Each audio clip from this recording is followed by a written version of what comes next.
राशिद क्यों कॉल कर रहा है? हाँ राशिद बोलो। सर ऑफिस ओपन हुआ है। हैं? तुमसे किसने कहा? सर जमील साहब की कॉल आई थी, कह रहे थे कि ऑफिस आओ। क्यों? ऑफिस तो बंद कर दिया था, अब क्यों बुला रहे हो तुम्हें? उन्होंने कहा ऑफिस आओ, अब वहीं जाकर पता चलेगा। ठीक है तुम जाओ, जाके पता करो क्या बात है। और सुनो, तुमने अपना सारा काम तो कर लिया था ना? सेफ साइड पर हैं हम। सर कुछ भी बाकी नहीं, सब ओके है, हम सेफ साइड हैं। ठीक है सर, मैं वहाँ पहुँचकर आपको बताता हूँ। चलो ठीक है, तुम पहुंचो, मैं भी बस पहुंचता हूँ ऑफिस, खुद बात करूंगा जमील से। मुझे थोड़ा सा काम है बैंक में, निपटा कर आता हूँ। Okay sir.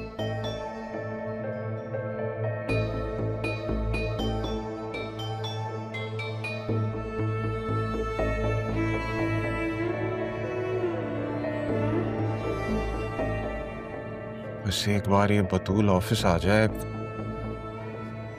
बतूल बतूल नहीं रहा, क्या हो गया मुझे?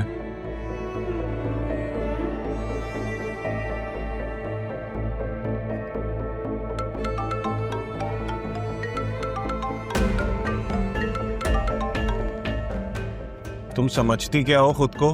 हाँ, यहाँ पाकिस्तान आ गई हो मुझे ब्लैकमेल करने के लिए, और तुम्हें लगता है मुझे पता भी नहीं लगेगा? तुम मेरा यूके में कुछ नहीं बिगाड़ सकी तो यहाँ भी कुछ नहीं कर सकोगी, सुना तुमने? और एक बात कान खोल के सुन लो, तुम एक जान ही तो बची है तुम्हारे पास, क्यों अपनी जान जोखिम में डाल रही हो? तुम्हें आइडिया नहीं है, मैं जो तुम्हारा हशर करूंगा ना मारिया, खुद को पहचान भी नहीं सकोगी तुम। बतूल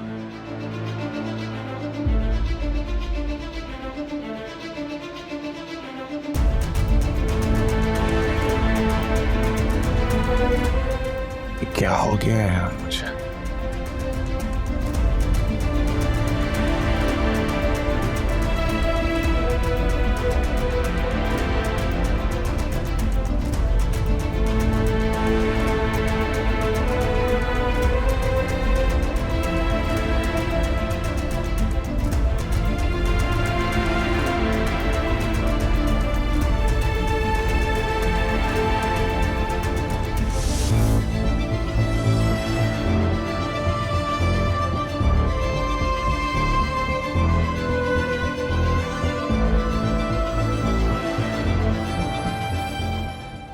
बतूल, बैरिस्टर साहब ने कहा था कि मैं तुमसे मिलूं, पर उस वक्त मुझे अंदाज़ा ही नहीं था कि वो ऐसा क्यों कह रहे हैं।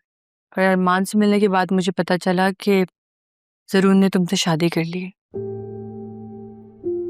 मैं जानती हूँ कि मेरी ही तरह तुम्हें भी उसने अपनी मोहब्बत भरी बातों में फंसाया है। उसकी यही आदत है, अपने आप को कल्चर्ड और सिविलाइज शो करके लड़कियों को अपनी बातों में फंसाने की। और मैं भी उसकी बातों में आके अपना सब कुछ उसके नाम कर बैठी। मेरी बात हो गई है, उसकी लोकेशन का अंदाजा लगाते ही हम उस तक पहुंच जाएंगे। वो तो घर पे ही होगा ना? तुम्हें घर से निकालने के बाद बाप बेटा दोनों घर से चले गए।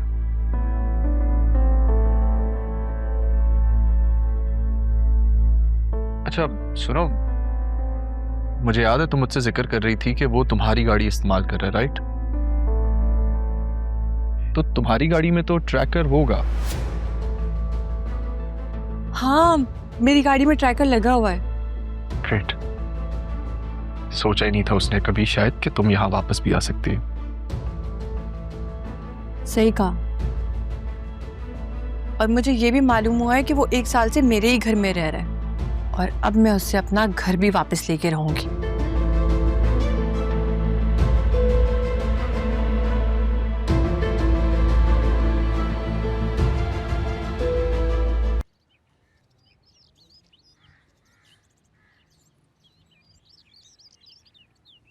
अरमान बेटा, बात सुनना प्लीज। बेटा, आपने मुझे बेटा कहा। इस मजाक और तंज की तो कोई जरूरत नहीं है। मैं जानती हूँ मैंने तुम्हारे साथ ज्यादती की है। मैं शर्मिंदा हूँ। होना भी चाहिए। प्लीज पता करो हमारा ऑफिस क्यों बंद हुआ है। आपको कैसे पता चला? जब हमें घर से निकाला गया था उस दिन मुझे अदील ने बताया था।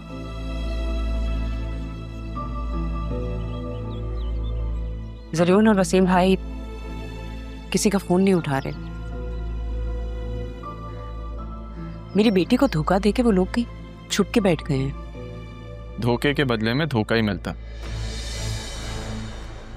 तुम असिस्टेंट कमिश्नर हो, तुम्हारे लिए कुछ पता करना बड़ी बात नहीं है।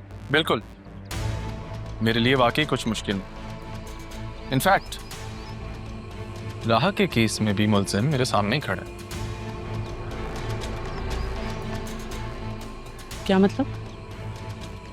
तुमने किसी को पकड़ा है? नहीं, अभी नहीं, सुन।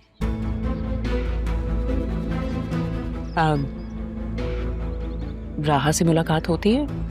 तुम्हें आइडिया है वो कहाँ पे? क्यों, मिलना चाहती हैं उससे? I would love to. अगर वो मिलना चाहे तो व्हाई नॉट। इसी बहाने मैं तारा की ताज़ियत भी कर लूंगी। मिलेंगे बहुत जल्द।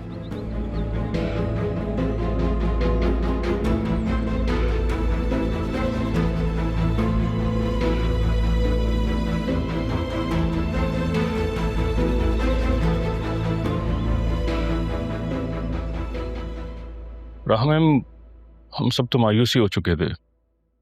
आदिल साहब के एक्सीडेंट के बाद वो तो बेड पे चले गए थे, आ ही नहीं सकते थे। मायूस क्यों? आप लोग मुझे कॉल कर लेते। आपको कैसे कॉल कर लेते? आप तो मुल्क से बाहर चली गई थी। ये किसने कहा आप लोगों से? वसीम साहब ने। अच्छा, तो अगर कॉल नहीं तो ईमेल ही कर लेते। वो जरीन साहब ने आपको डिस्टर्ब करने से मना किया था। अच्छा खैर छोड़ो, अब तो मैं आ गई हूँ ना। जब मैं नहीं थी तो क्या होता रहा, सब बताएं। जरीन ने अपनी जिम्मेदारी निभाई सही से? वो बताया तो होगा आपको उन्होंने, या नहीं? हाँ, सब बताया, पर मुझे ऐसा लगता है आप लोगों से बात करना बहुत जरूरी है, नहीं? आप लोग एक दूसरे को ऐसे देख क्यों रहे हैं? क्या हुआ? वो काफ़ी दिनों के बाद ऑफिस ओपन हुआ है और आप आज ही आ गई। क्या ऑफिस बंद था? क्यों? इतने परेशान क्यों हैं आप लोग? आप लोग मुझे बताएं क्या हुआ है। माजरत, लेकिन राह मैम, आपको शायद लाइलम रखा गया है। वो ऑफिस के हालात बहुत ख़राब हो चुके हैं। ऑडिट भी होना है और अकाउंट्स भी सब खाली हो चुके हैं। कंस्ट्रक्शन का काम सारा रोक दिया गया है और नाकिस मटेरियल की वजह से सारा कंपनी का नाम बदनाम हो चुका है। स्टाफ भी बहुत कम हो चुका है। आप लोग को क्या लगता है कि गलती कहाँ हुई है? जब डिसीजन मेकर ही करप्शन करें तो क्या कहा जा सकता है।